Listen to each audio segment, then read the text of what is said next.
থানায় আসতে হইলো কেন? তোর কারণে আমার থানায় আসতে হইলো কেন? আমি থানায় আসি না, থানা আমার বাসায় যায়। মন্ত্রীর সঙ্গে মিটিং, সেটা ক্যান্সেল করে আসতে হলো আমার। স্যার আমার কি দোষ? এরা তো কোনো কথাই শুনলো না, আমার থানা নিয়ে আমার পরিচয় দোষ নাই? দিছি। কি বলে? ওর কোনো মন্ত্রী ফন্ত্রী টাইম নেই, সায়ন খান চিনি না। কি সাইম কি? হায়, তারপর শুনেন আপনি। কংগ্রাচুলেশন, বিশাল ক্ষমতাশালী জায়গায় তুই চলে আসছস। বাহ! কি হচ্ছে আমার এখানে? আমার অফিসে এসে আমার সাথে কথা না বলে আপনি ওদের সাথে কথা বলতেছেন। কি আপনি?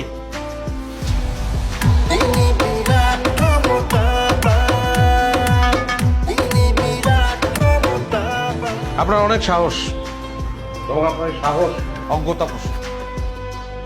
আপনি আমার গাড়ি আটকাইছেন, আমার ড্রাইভারকে আটকাইছেন, কারণ আপনি আমাকে চেনেন না। প্রত্যেকটা সেকেন্ডের দাম আছে। সামান্য একটা গাড়ির জন্য এত সময় তো আমি দিতে পারবো না।